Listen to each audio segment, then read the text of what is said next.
ওকে, so আমি আমার স্ক্রিনটা আপনাদেরকে শেয়ার করছি।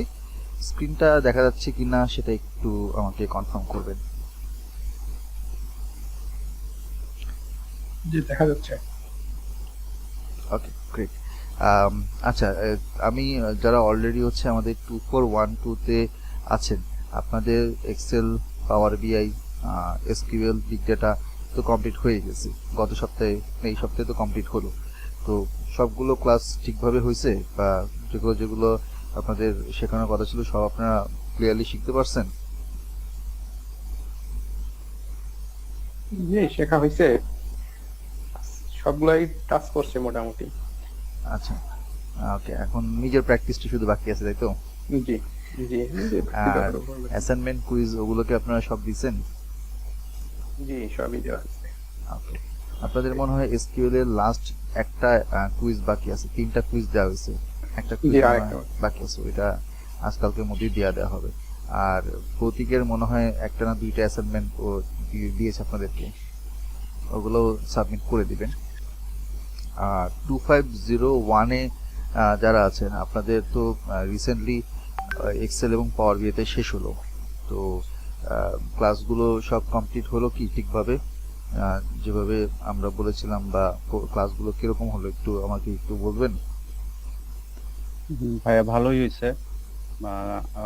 আইডিয়াটা ক্লিয়ার হয়েছে সবগুলা। বুঝতে পারছি যে কোন পারপাসে কোনটা ইউজ করতে হয়, কিভাবে, এগুলা বেসিক বুঝতে পারছি। প্র্যাকটিস হয়েছে, ভাইয়া ভালো বুঝেছে। আচ্ছা, আর যে প্রজেক্টগুলো যেগুলো দেখানো হয়েছে ওগুলা নিজেরা বাসায় প্র্যাকটিস করছেন? জি ভাইয়া করছি, আচ্ছা, আর এখন করি। অ্যাসাইনমেন্টগুলো জি ভাই করতেছি, শেষ এটা করে জমা দিবেন? দিয়ে দেব। হ্যাঁ, ওগুলো জমা দিয়ে দিবেন, কারণ আজকে থেকে আমরা স্টার্ট শুরু করতেছি। দুইটা ক্লাস পরে 3 নাম্বার ক্লাস থেকে কিন্তু আমি আবার আপনাদেরকে কুইজ অ্যাসাইনমেন্টটা শুরু করব। সো জি সবসময় কিন্তু আমরা আপনাদেরকে দৌড়ের উপরে রাখি। যারা আপনারা আমাদের এখানে কোর্স করেন তারা খুব ভালো করে জানেন যে সবসময় আমরা আপনাদেরকে ক্লাস অ্যাটেন্ডেন্স বা হচ্ছে কুইজ এগুলো নিয়ে সবসময় প্যারা দিই। আচ্ছা, তো ঠিক আছে, আমি স্ক্রিন যেহেতু অলরেডি শেয়ার করা হয়েছে, রেকর্ডারটা অন আছে, আমি জাস্ট একটা শর্ট একটা রিভিউ দিয়ে আজকের ক্লাসটা শুরু করব। সো আমি একটা পাওয়ার পয়েন্টের স্লাইড আপনাদেরকে শেয়ার করেছি, আপনারা কি দেখতে পাচ্ছেন? জি। ওকে, সো আমাদের বি অ্যানালিস্টের যে বুট ক্যাম্প, সেই বুট ক্যাম্পের আমাদের অনেকগুলো ছোট ছোট পার্ট ভাগ করা আছে। এর মধ্যে এক্সেল, পাওয়ার বিআই, এসকিউএল। তো আমাদের 2412-তে মোটামুটি সবই কমপ্লিট, শুধুমাত্র এই স্টার্টসের পার্টটা বাকি আছে। 2501 আর আপনাদের এক্সেল এবং পাওয়ার বিআইটা শেষ হয়েছে।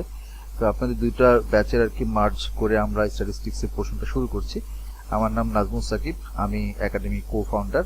আজকে 5ই মার্চ 2025।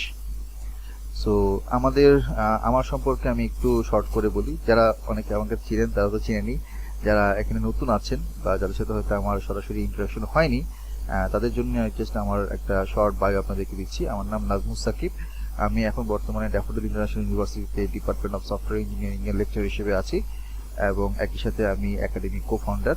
আমি বিএসসি করেছি রুয়েট থেকে আইপিতে, অ্যান্ড দেন আমি মাস্টার্স করেছি ইউএসএতে ইন্ডাস্ট্রিয়াল ইঞ্জিনিয়ারিং এর উপরেই, অ্যান্ড দেন আমি সেকেন্ড মাস্টার্স করেছি জাহাঙ্গীরনগর ইউনিভার্সিটি থেকে অ্যাপ্লাইড স্ট্যাটিস্টিক্স অ্যান্ড ডেটা সায়েন্সে। আমি এর আগে আরেকটা ইউনিভার্সিটিতে ছিলাম কোভিডের আগ পর্যন্ত। এছাড়া ইউএসএ যাওয়ার আগে আমি কয়েকটা কোম্পানিতে জয়েন করেছিলাম, জব করেছিলাম কর্পোরেট জবে। এর মধ্যে লাস্ট জব ছিল আমার ওয়ালটনে, এক্সিকিউটিভ হিসেবে সাপ্লাই চেনে ছিলাম। সো আমি মোটামুটি আমার কর্পোরেট জব বা ইন্ডাস্ট্রি লেভেলের এক্সপিরিয়েন্সও আছে, আবার টিচিং এক্সপিরিয়েন্সও আছে। তো আমি বোথ অনলাইন এবং অফলাইন দুই দিকেই, দুই সাইডেই সমানভাবে আমি টিচিং করাই। অনলাইনে বলতে গেলে আমি সেই 2015-16 সাল থেকে আমি কোর্স করাচ্ছি। অনেকে দেখা যায় যে আপনার অনলাইনে হচ্ছে কোভিডের পর থেকে কোর্স করায়, বাট আমি একটা সময় হচ্ছে অনলাইনে 2015-16 ইউএসএ যাওয়ার আগে তখন আমি কোর্স করাতাম। তবে এগুলার কোর্স করাতাম না, আমি তখন ওই সময় আইএলস, টোফেল বা হচ্ছে জিআরই, তখন এগুলো কোর্স করাতাম। এখন অবশ্য ওগুলো করাই না, এখন আমার কোর্সগুলো চেঞ্জ হয়েছে। তো এখন আমি মোটামুটি ডেটা সায়েন্সের কোর্স করাই। তো আমরা বলতে গেলে এই গ্র্যাড বাংকার একাডেমিতে 2020 সাল থেকে আমরা কোর্স করাচ্ছি, তখন থেকে আমি আছি, এখনো আছি। এবং তখন আমি শুরুতে একা ছিলাম, এখন মোটামুটি সব মিলে 7-8 জনের মতো মেন্টর আছেন, এবং অ্যাট এ টাইম আমাদের রানিং 5-6টা ব্যাচ চলে। যেমন আজকে 2টা ব্যাচের মার্চ করে আমরা স্ট্যাটিস্টিক্স শুরু করছি। তো আমি এখন রিসেন্টলি আমার ক্যারিয়ার ট্র্যাকটা একাডেমিক লাইনে আমি এখন রাখছি। তো আমি হচ্ছে নিজেকে একাডেমিশিয়ান রিসার্চ হিসেবে বলতে পছন্দ করি। তো আমার মেইনলি রিসার্চের এরিয়াটা হচ্ছে manufacturing, health care, predictive analytics, deep learning, NLP, এগুলোর উপরে। তো এই ছিল মোটামুটি আমার একটা শর্ট বায়ো। আমাদের গ্র্যাড বাংকার একাডেমি, এটা শুরুতে নাম ছিল গ্র্যাড বাংকার লার্নিং হাব। এটা 2020 সালে নভেম্বর মাসে আমরা শুরু করি। তখন থেকে এখন পর্যন্ত আমাদের প্রায় 65টার উপরে ব্যাচ কমপ্লিট হয়েছে, এবং এখন পর্যন্ত প্রায় 2300-র উপরে স্টুডেন্ট আমাদের এখান থেকে কোর্স কমপ্লিট করেছে। নতুন জব প্লেসমেন্ট হয়েছে গত 4.5 বছরে প্রায় 50-60 জনের উপরে। আর রানিং ব্যাচে বা রানিং জবে স্কিল আপ হয়েছে বা আরও বেটার পজিশনে গিয়েছে এরকম মোটামুটি অনেক 200-250-র উপরে। ফ্রিল্যান্সিংও করছে টুকটাক, বলবো না যে খুব ভালো করছে, বাট মিলাই ঝিলাই কম বেশি করছে। সো এটা পরবর্তীতে আমাদের এই নামটা আমরা একাডেমি রাখি 2023-এ, এবং এটা হচ্ছে আমাদের যিনি মেইন ওনার ইউএসএ থাকেন, তো তাদের ওখানে আমরা ওখানকার কিছু টিমের সাথে কোলাবোরেট করে মেনলি আমরা একাডেমি নামটা দিয়ে রিলঞ্চ করি। তো এটা বেসিক্যালি একটা ইউএস বেসড কোম্পানি। বাংলাদেশে আমি বলতে গেলে এটা অপারেশনের কিছু দায়িত্ব পালন করছি রাইট নাও। আমাদের গ্র্যাড বাংকার একাডেমিতে সেই 2020 সাল থেকে যদি আমি শুরু করি, প্রতিনিয়ত স্টুডেন্ট বাড়ছে। গত বছরে 725 জন থেকে আরও বেশি হওয়ার কথা ছিল, বাট জুলাই আগস্টের সময়টাতে আমাদের ব্যাচ হয়নি 2 মাস, না হলে আমার মনে হয় তখন 850 বা 900 কাছাকাছি হতো স্টুডেন্ট। এইবারও যদি বলি 2025-এ আমাদের 2501 থেকে শুরু করে 2504 পর্যন্ত 4টা ব্যাচ। রমজান মাসে আমরা কোনো নতুন ব্যাচ অফার করি না। ফেব্রুয়ারিতে আমাদের 4টা ব্যাচ হয়েছে। তো সব মিলে এখানের মধ্যে প্রায় 150-এর উপরে স্টুডেন্ট আছে রানিং। তো এরা হচ্ছে আমাদের ফ্যাকাল্টি মেম্বার। তো এর মধ্যে আমাকেই দেখতে পাচ্ছেন। আর আপনারা যারা এক্সেল এবং পাওয়ার বিআই কোর্স করেছেন তারা নাজিমকে চিনেন, নাজিমের কোর্স করেছেন। প্রতীকের কোর্স আপনারা যারা এখানের মধ্যে আছেন 2412 আপনারা এসকিউ করেছেন। আর 2501-এ যারা আছেন তারা আমার পরে আর কি প্রতীকের পার্টটা শুরু হবে হোপফুলি মিড এপ্রিলের দিকে বা এপ্রিলের শেষের দিকে। আমরা 3 জন হচ্ছে বেসিক্যালি বি অ্যানালিস্টের কোর্সের পোর্শনটা কভার করি।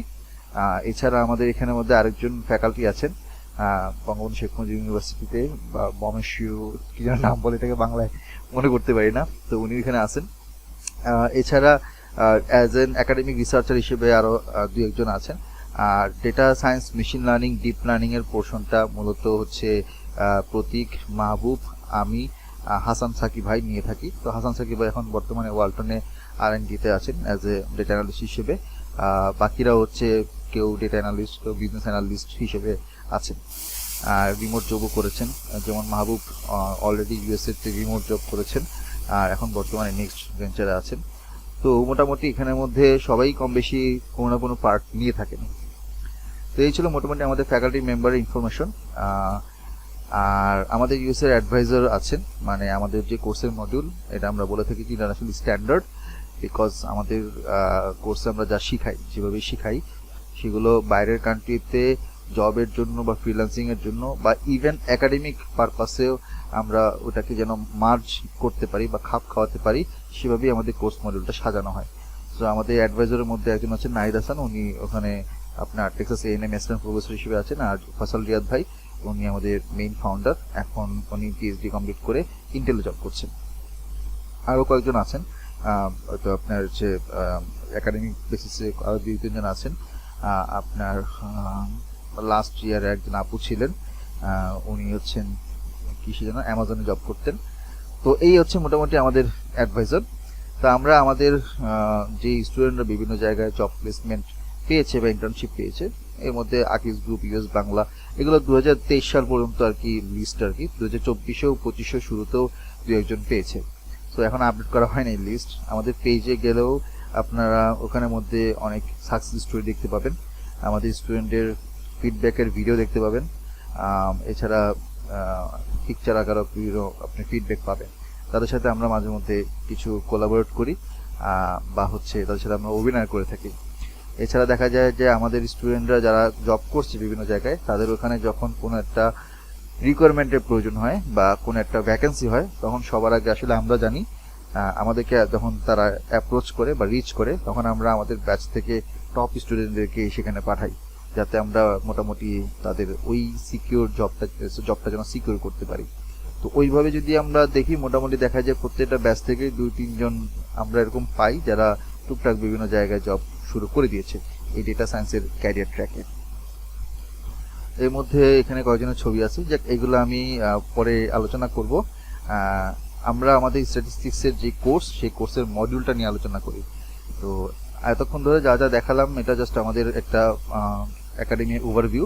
আমি আমাদের যে কোর্সের মডিউলটা আপনাদেরকে আমি শেয়ার করছি, তার আগে আমি একটু জিজ্ঞাসা করে নিই আপনাদেরকে, আপনাদের মধ্যে কারা কারা আছেন আমাদের স্ট্যাটিস্টিক্সের কোর্সের মডিউলটা দেখেছেন? লিঙ্ক দেওয়া ছিল আমাদের অ্যাডভার্টাইজমেন্টে বা আমাদের পেজে, অথবা আমরা ইনবক্সে আমরা দিয়েছি। আপনারা কারা কারা আমাদের স্ট্যাটিস্টিক্সের কোর্সের মডিউলটা প্রথম থেকে শেষ পর্যন্ত পুরোটা দেখেছেন? হাত তুলবেন একটু।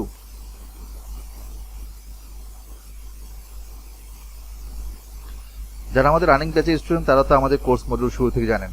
যারা নতুন, এমন কেউ কি আছেন যারা নতুন এখানের মধ্যে এবং কোর্সের মডিউলটা দেখেছেন? অথবা যদি না দেখে থাকেন তাহলে আপনি হাত তুলতে পারেন, তাহলে আমি একটু বুঝতে পারবো যে আপনারা দেখেন নাই।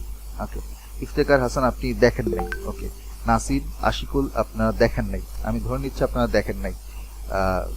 রিগান, রুবায়ত, রিশাদ, আপনারা দেখেননি। ওকে, ফাইন, ঠিক আছে, আপনারা হাত নামিয়ে ফেলতে পারেন। আমি আপনাদেরকে শেয়ার করছি এই 1.5 মাসের সময়টাতে আমি টোটাল এখানের মধ্যে 12টা ক্লাস হওয়ার কথা, তবে যেহেতু রমজান মাসে আমাদের ক্লাসের ডিউরেশনটা একটু কম, 45 থেকে 50 মিনিটসের মতন, সেই জন্য আমরা আমাদের পুরোপুরি ওই 1.5-2 ঘন্টার ক্লাস আসলে রমজান মাসে নেওয়া সম্ভব হয় না।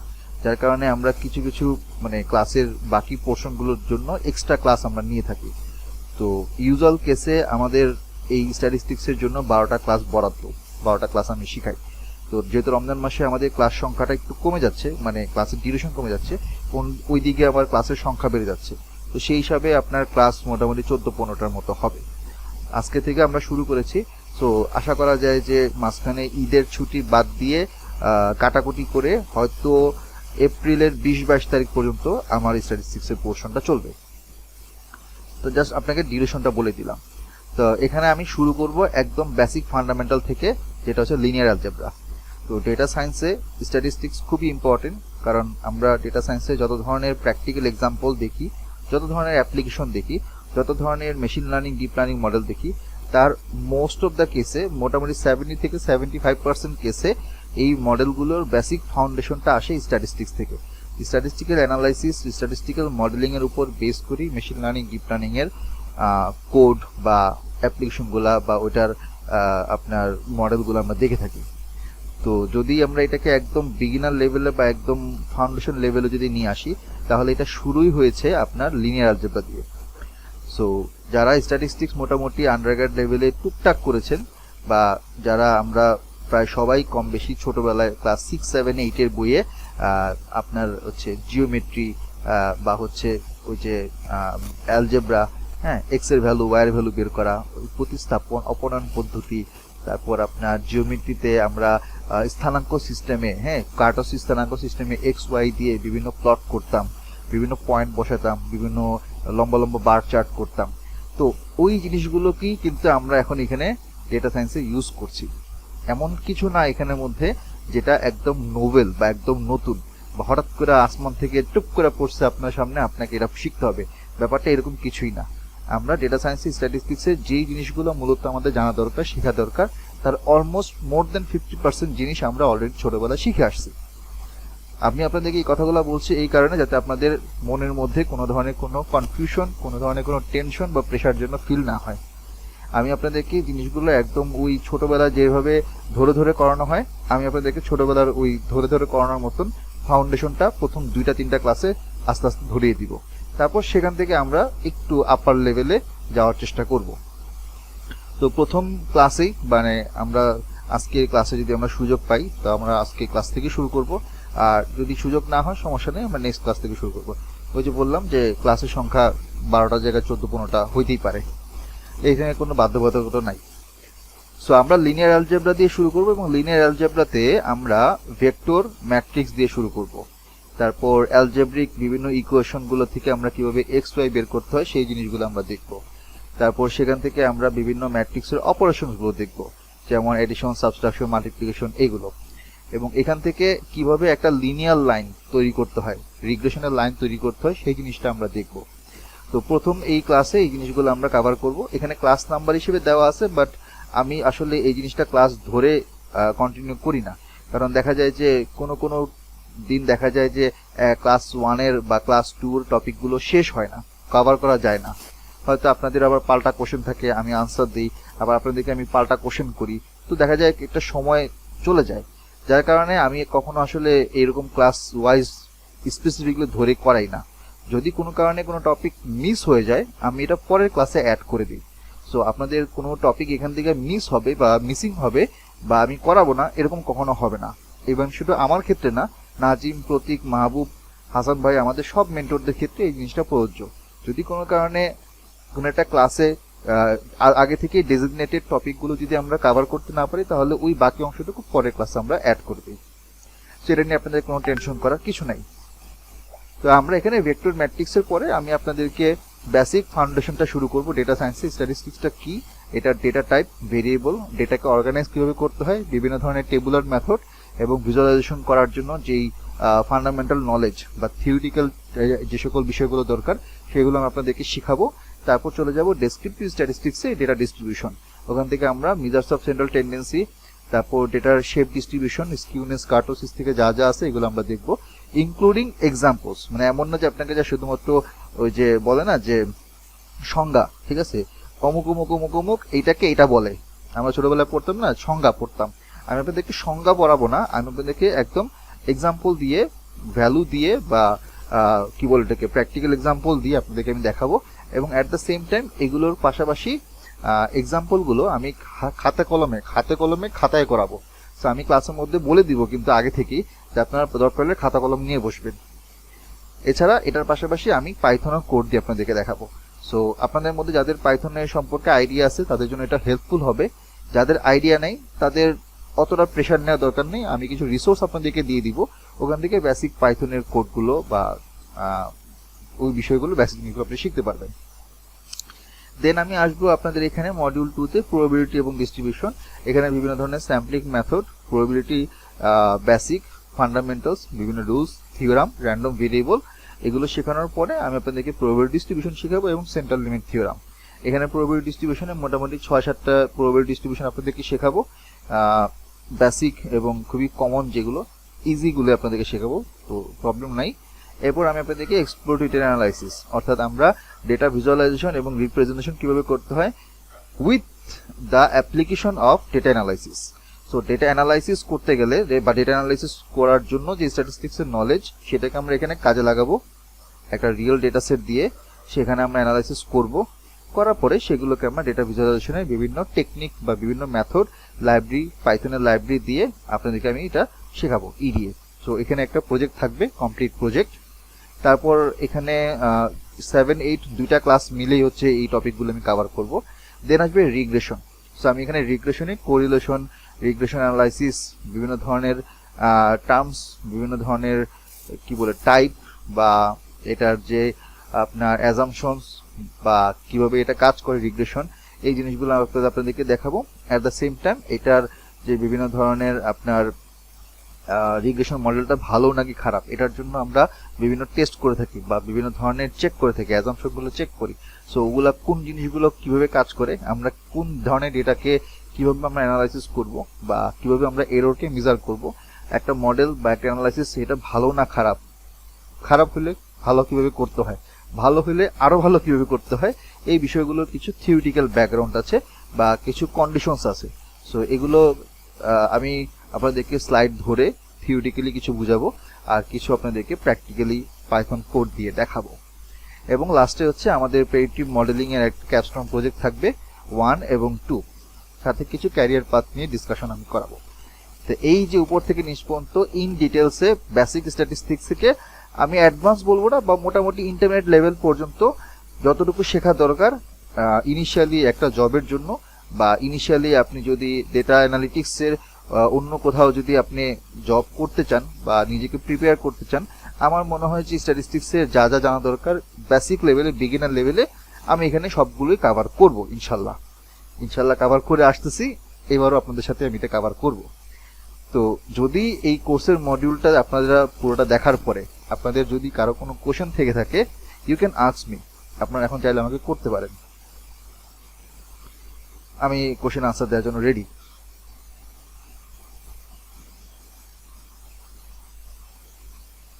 আছে কারো কোনো কোশ্চেন আছে?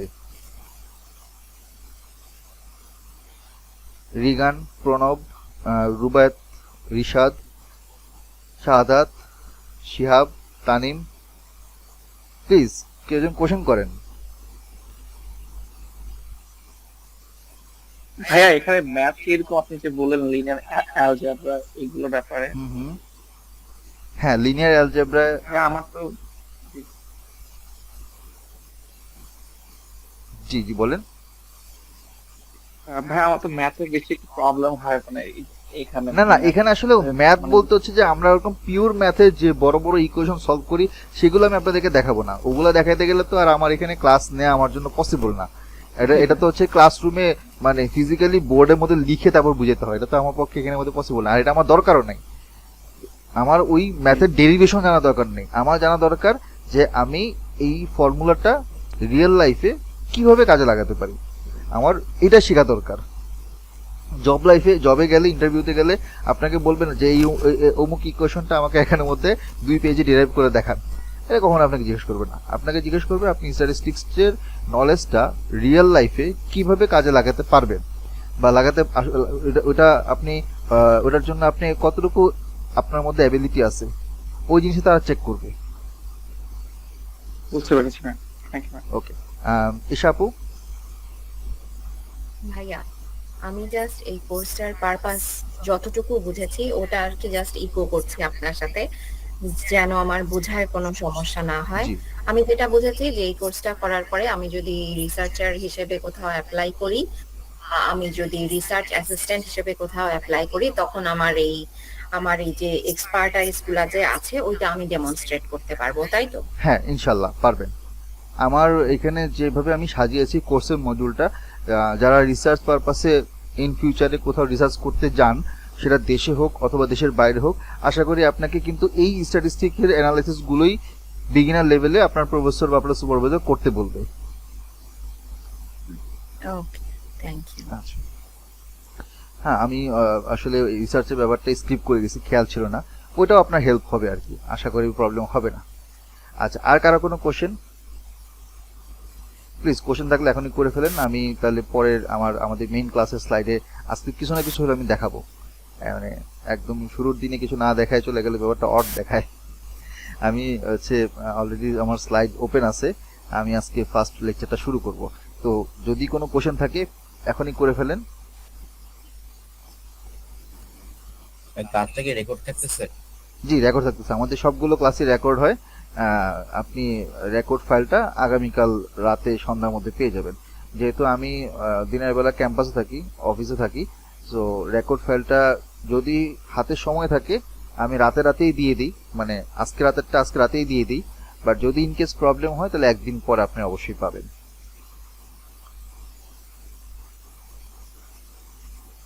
আর প্রথম ক্লাসটা এটা ফ্রি থাকবে, সো এটা আমি ইউটিউবে আর কি আপলোড করার পর এটা পাবলিক করে দিব এবং আপনারা যে কেউ অ্যাক্সেস করতে পারবেন। বাট সেকেন্ড ক্লাস থেকে সেটা শুধুমাত্র প্রাইভেট করা থাকবে। আপনারা যারা অলরেডি আমাদের এখানে স্টুডেন্ট আছেন 2412-তে বা 2501-এ, আপনারা প্রসেসটা জানেন যে আপনাদের ইমেল দিয়ে আপনারা লগ ইন করবেন। যারা নতুন তাদের জন্য একটু বলে দিই।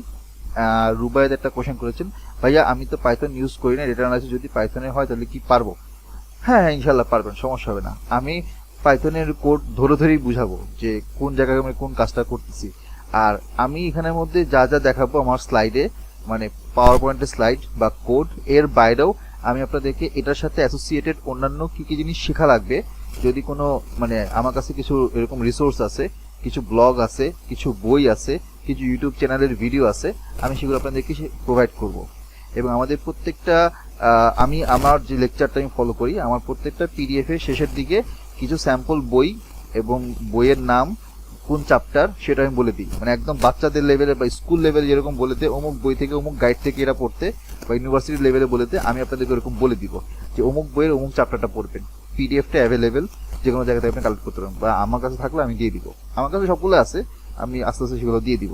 অ্যাট দ্য সেম টাইম যেগুলো আমি টপিক করাবো সেই টপিকের সাথে রিলেভেন্ট ইউটিউবের ভিডিও লিঙ্কও আমি আপনাদেরকে দিয়ে দিব। 4-5টা ভিডিও লিঙ্ক যেগুলো আমার কাছে মনে হয় যে ভালো এক্সপ্লেন করা আছে সেটা আমি দিয়ে দিব। সো আপনাকে আমি যে টপিক করাবো সেটা নিয়ে আপনি যদি নিজে থেকে ঘাড়াঘাড়ি করতে চান, আপনার সময় লাগবে, কষ্ট হবে, আমি আপনার কষ্ট দূর করে দিব। আমি আপনাকে দেখাই, এই যে ধরেন আপনার আমাদের লিনিয়ার অ্যালজেব্রা স্লাইড, এই স্লাইডটার আমি যদি একদম শেষে যাই, এই যে শেষে যাই নিচে,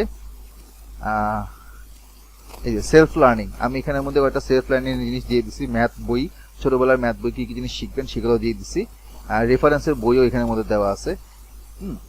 এগুলো এখানের মধ্যে আমি দিয়ে দিব, সমস্যা নেই। প্রত্যেকটা ক্লাসে আমি এগুলা আপনাদেরকে এক্সপ্লেন করে দিব, আশা করি প্রবলেম হবে না। ওকে, তাহলে আমরা যদি কারো কোনো কোশ্চেন না থাকে, আর যদি কোনো ফার্দার কোশ্চেন না থাকে, আমি তাহলে আজকের পার্টটা শুরু করি। সো আমরা ছোটবেলায় লিনিয়ার অ্যালজেব্রা বলতে যেগুলো জানতাম, আমি এগুলোকে একটু গো থ্রু করি অল্প কিছু। তো আমাদের যেই কার্টেসীয় স্থানাঙ্ক সিস্টেম ছিল, আমি আমার হোয়াইট বোর্ড দেখতে পাচ্ছেন, আমি যেখানে লিখতেছি, ড্র করতেছি। জি ভাইয়া। আচ্ছা, দেখতে পাচ্ছি। আমরা হচ্ছে ছোটবেলায় হচ্ছে আমাদের ক্লাস 9-10 বইতে চ্যাপ্টার 1-এ ফাংশনাল ডোমেইন নামে একটা চ্যাপ্টার ছিল, মনে আছে কি আপনাদের? জি ভাইয়া, আচ্ছা, ছিলাম। তো ওইখানের মধ্যে আমরা ফাংশন লিখতাম এরকম ভাবে যে y ফাংশন অফ এক্স, তারপর আমরা একটা এক্স এর একটা এক্স দিয়ে একটা ইকুয়েশন আমরা লিখতাম, যেমন ধরেন 2x² - 5x + 10। তারপর কি হতো যে একটা এক্স এর রেঞ্জ থাকতো, তো দেখা যেত বইয়ের মধ্যে রেঞ্জ দিয়ে দিত বা ক্লাসে সারা রেঞ্জ দিত যে 0 থেকে সাপোজ 10 এর মধ্যে। তো আমরা করতাম কি, 0 থেকে 10 এর মধ্যে ইন্টিজার ভ্যালু 1 2 3 4 9 পর্যন্ত প্রত্যেকটা ভ্যালু হচ্ছে এই ইকুয়েশনের মধ্যে বসাতাম এবং এটার করসপন্ডিং আমরা y পেতাম। তো এই x এর এগেইনস্টে যে y গুলো আমরা পেতাম সেই ভ্যালুগুলো কি করতাম, যে এখানের মধ্যে একটা চার্টে লিখতাম। চার্টে লেখার পরে এগুলোকে আমরা এখানের মধ্যে বিভিন্ন জায়গায় প্লট করতাম। মনে পড়ে কি আমরা এই কাজটা করতাম? জি ভাইয়া। আচ্ছা, আবার এরকমও করতাম যে এই যে ভ্যালুগুলো বের হইছে এটার আমরা গড়, তারপর মধ্যক, প্রচুরক, এগুলো আমরা বের করতাম, বাংলা লিখতেছি, মনে আছে? এটা আপনার ছিল লাস্টের চ্যাপ্টার, পরিসংখ্যান একটা চ্যাপ্টার ছিল। জি ভাইয়া। তারপরে আমরা ওখান থেকে এই গড়, মধ্যক, প্রচুরক ছাড়াও একটা, যদি আমার অনেকগুলো ভ্যালু দেওয়া থাকে, হ্যাঁ, ডেটা দেওয়া থাকে, এই ডেটা থেকে আমরা একটা শ্রেণী বিন্যাস তৈরি করতাম, শ্রেণী একটা রেঞ্জ তৈরি করতাম, যেমন 0 থেকে 9 পর্যন্ত, 10 থেকে 19 পর্যন্ত, মনে আছে? এরকম ভাবে আমরা এরকম রেঞ্জ তৈরি করতাম। তারপর আমরা এখান থেকে আমরা টালি করতাম, তারপর টালি ভ্যালুটা লিখতাম। তারপর আমরা হচ্ছে টোটাল যতগুলো ছিল ধরেন 100, তাহলে 100 এর এগেইনস্টে এটা 4 কত, ওই ফ্র্যাকশন ভ্যালুটা বের করতাম, একটা কম্পারেটিভ ভ্যালু, মনে আছে? তারপর এটাকে আমরা 100 দিয়ে গুণ করে পার্সেন্টেজ করতাম, মনে আছে কি আপনাদের? জি ভাইয়া, হালকা হালকা মনে পড়ছে। হালকা হালকা মনে পড়তেছে না? আচ্ছা আচ্ছা, এই জিনিসটাকে আমরা বলি হচ্ছে ফ্রিকোয়েন্সি ডিস্ট্রিবিউশন, যেটা আমি আপনাদেরকে 3rd ক্লাসে বা 4th ক্লাসে পড়াবো। তারপরে আমরা হচ্ছে ওই এক্স দিয়ে বা ওয়াই দিয়ে হচ্ছে বিভিন্ন ইকুয়েশন থাকতো, সেখান থেকে আমরা প্রতিস্থাপন পদ্ধতি বা অপনয়ন পদ্ধতিতে এক্স ওয়াই এর ভ্যালু বের করতাম, মনে আছে কি? জি মনে আছে। আচ্ছা আচ্ছা, আরেকটা জিনিস বলি আপনাদেরকে, মনে আছে যে আমরা হচ্ছে কিছু ভ্যালুকে এরকম ভাবে লম্বা করে একটা বক্সের মতো লিখতাম, লিখে বলতাম যে সাপোজ 5 3 6, এটার সাথে আবার আরেকটা ভ্যালু হচ্ছে সিমিলারলি আমরা এরকম পাশাপাশি লিখতাম, ধরেন আপনার 6 0 1 ম্যাট্রিক্স, এটা আপনার এটা কলাম ভেক্টর, আবার এটাতে রো ভেক্টর থাকতো এরকম ভাবে, মনে আছে কি?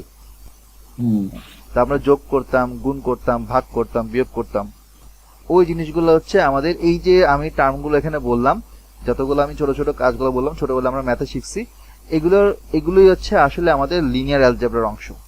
সো লিনিয়ার অ্যালজেব্রা বলতে আলাদা নতুন কিছু না, এমন নতুন কোনো টার্ম না, আমরা এই কাজগুলো ছোটবেলায় করে আসছি। আপনারা আপনাদের ছোটবেলার ক্লাস 6 7 8 এর যে বইগুলো আছে, যদি বাসায় আপনাদের বাচ্চা টাচ্চা কেউ যদি থাকে, কাজিন টাজিন কেউ যদি থাকে, ওদের বইগুলো একটু ঘাটাঘাটি করে দেখবেন। এই জিনিসগুলো আমরা ঘুরে ফিরে আমাদের ডেটা অ্যানালাইসিসে ইউজ করি, স্ট্যাটিস্টিক্যাল অ্যানালিসিস ক্ষেত্রে। এটা যেটা একদম বেসিক লেভেলে। হ্যাঁ, তারপর আরেকটু আপার লেভেলে গেলে অবশ্যই নতুন কিছু জিনিস আসবে আপনাদের সামনে, এমন না যে সবই কিছু নিয়ে, কিছু জিনিস নতুন থাকবেই। সেই নতুন জিনিসগুলো কি সেগুলো আমি আস্তে আস্তে আপনাদেরকে টাচ করব। তো এই যে আমরা জিনিসগুলো বললাম যে আমাদের এখানের মধ্যে যে লিনিয়ার অ্যালজেব্রার অংশ, এই লিনিয়ার অ্যালজেব্রাতে আমরা ফার্স্টে বোঝার চেষ্টা করব যে ভেক্টর এবং ম্যাট্রিক্সটা কি এবং এটার ইউজটা কি, এবং আমাদের এই ম্যাট্রিক্সগুলোকে আমরা কি কি অপারেশনস, ম্যাথমেটিক্যাল অপারেশনসগুলো করতে পারি। সো ফার্স্ট অফ অল আমরা একটু বোঝার চেষ্টা করি যে ডেটা সায়েন্সে আমাদের এই ভেক্টর এবং ম্যাট্রিক্সটা কেন প্রয়োজন। কেন আমরা আমাদের ডেটাগুলোকে মানে অ্যানালাইসিস করতে গেলে আমরা তো এক্সেল বা পাইথন বা এসকিউএল, স্ট্যাটা বা এসপিএস আমরা করতে পারি। এখন করা যায়, করা সম্ভব, খুব ইজিলি করতে পারি। আমি আপনাদেরকে একদম নন টেকনিক্যাল সেক্টরের পার্সপেক্টিভে বলতেছি, বা সফটওয়্যার থেকে একটু কিছুক্ষণের জন্য আপনি আপনার মাথার টেনশন বা মাথার চিন্তাটা সফটওয়্যার থেকে বাদ দিয়ে একটু ম্যানুয়াল চিন্তা করেন যে এই যে ডেটাগুলোকে আমরা সফটওয়্যারের মধ্যে ইনপুট দিচ্ছি, সফটওয়্যারের সাথে সাথে আমাকে রিপ্লাই দিচ্ছে বা কি বলে আউটপুট দিচ্ছে, রেজাল্ট দিচ্ছে, এইটার পেছনে সফটওয়্যারের ভিতরে ইনসাইড ব্যাকএন্ডে কে কাজ করতেছে, কিভাবে কাজ করতেছে। আমাদের প্রথম কাজ হচ্ছে ওই জিনিসটাকে বোঝা।